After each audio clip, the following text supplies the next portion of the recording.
আমাদের কাছে সদা সর্বদা একজন প্রহরী রয়েছেন, আমরা যা কিছু করি উনি তা লিপিবদ্ধ করে রাখেন। তাহলে আপনি দুনিয়ার মধ্যে যা কিছু করবেন সবগুলো লিপিবদ্ধ হচ্ছে, সব লিপিবদ্ধ হচ্ছে। কিয়ামতের দিন আপনার সম্মুখে তা পেশ করা হবে, আপনার সম্মুখে পেশ করা হবে, আপনাকে জবাব দিতে হবে।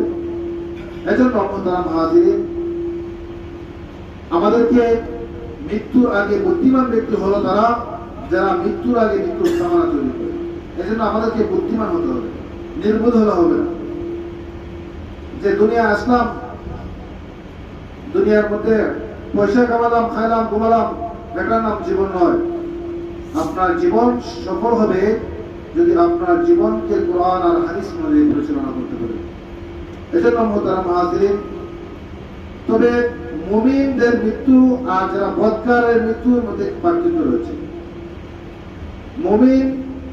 মুমিনদের মৃত্যু অত্যন্ত সহজ সরলতার সাথে হবে, আরামের সাথে হবে, আর বদকারের মৃত্যু অনেক কষ্টের সাথে হবে।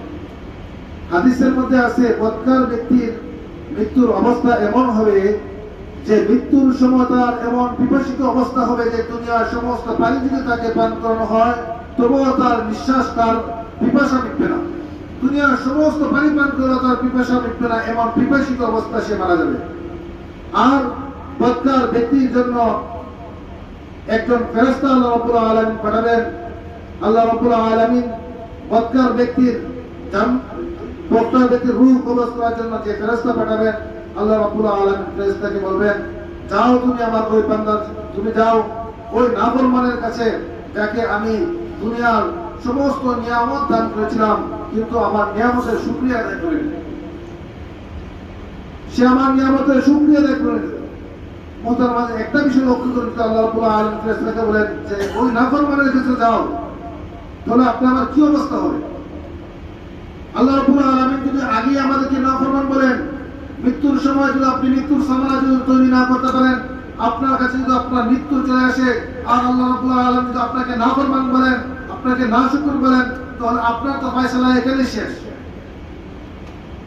এই ফেরেশতা জিবরাইল আযরাইল আলাইহিস সালাম যখন আপনার কাছে আসবেন তখন ভয়ঙ্কর রূপ নিয়ে আসবেন।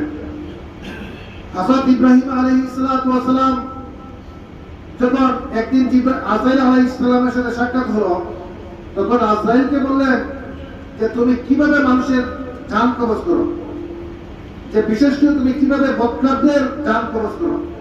তখন আযরাইল বললেন যে হে আল্লাহর নবী, আমি যদি আপনাকে বলি তাহলে আপনি অস্থির হয়ে যাবেন, আপনি ভীত হয়ে যাবেন, ভয় পেয়ে যাবেন। ইব্রাহিম আলাইহিস সালাম বলেন, না, আমি ভয় পাবো না, আপনি আমাকে দেখান। অতঃপর হযরত আযরাইল বললেন যে আপনি একটু অন্যদিকে তাকান। যখন অন্যদিকে তাকালেন তখন তিনি ওনার বদকারদের জান কবজ করার জন্য যে সূরত, যে আকৃতি ধারণ করলেন। অথবা যখন ইব্রাহিম আলাইহিস সালাম দেখলেন, দেখে ইব্রাহিম আলাইহিস সালাম ভয়ে পেরেশান অস্থির হয়ে গেলেন, জ্ঞান হারিয়ে গেলেন। একজন নবী হযরত ইব্রাহিম আলাইহিস সালাম, যিনি আল্লাহকে রাজি আর খুশি করার জন্য নিজের পুত্রকে জবাই করেছেন, একজন নবী হয়ে উনি আযরাইলের অবস্থা দেখে উনি জ্ঞান হারিয়ে গেলেন।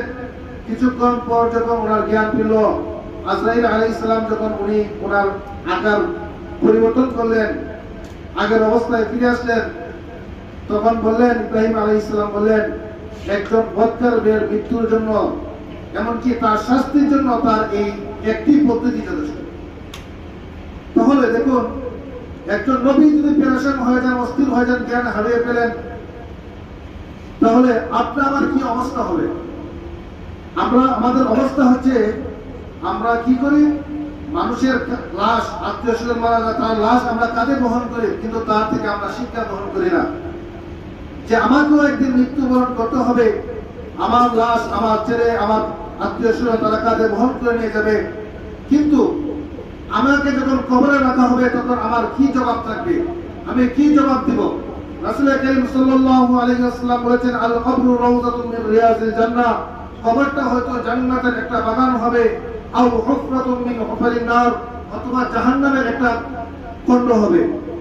এখন আমার কবরটা যদি জান্নাতের বাগান হয় তাহলে তো আমি সফল কাম। আর যদি আমার এই কবরটা যদি জাহান্নামের গর্ত হয় তাহলে আপনার আমার কি অবস্থা হবে, এই বিষয়টা আমরা একটু উপলব্ধি করি, একটু নজরদারি করি।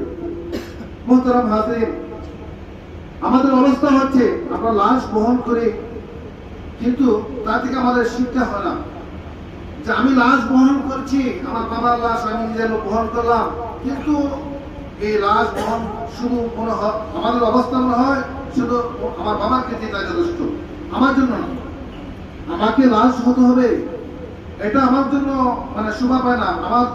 আমি যে লাশ হবো এটা আমার কাছে মনে হয় না। আমাদের অবস্থা এমন, আপনার আমার আত্মীয় স্বজন মারা যায়, আমরা কি করি? তার লাশ বহন করি, তার জন্য কাঁদি, কিন্তু একদিন যে আমাকেও মৃত্যুবরণ করতে হবে, আমার লাশও একদিন মানুষ বহন করবে, একদিন যে আমারও নাম হবে না, মানুষরাও আমাকে লাশ বলবে। যখন আপনার মৃত্যু হয়ে যাবে তখন তো আপনাকে মানুষ অমুক বলবে না, তখন তো আপনাকে লাশ বলে সম্বোধন করবে।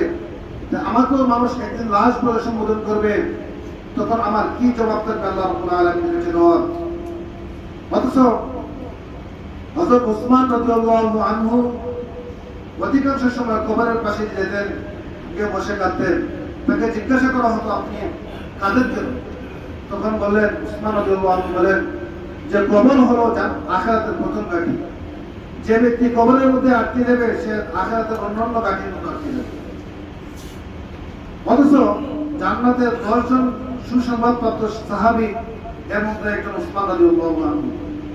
আল্লাহ রাব্বুল আলামিন ওসমান রাদিয়াল্লাহু আনহুকে এত অধিক পরিমাণে সম্পদ দান করেছিলেন যে যার সম্পদ দ্বারা ইসলামের বহুত উপকৃত হয়েছে। ওনার সম্পদ আল্লাহ রাব্বুল আলামিন ইসলামের জন্য কবুল করেছিলেন এবং আল্লাহ রাব্বুল আলামিন তাকে দুনিয়াতে জান্নাতের সুসংবাদ দিয়েছেন। সেই 10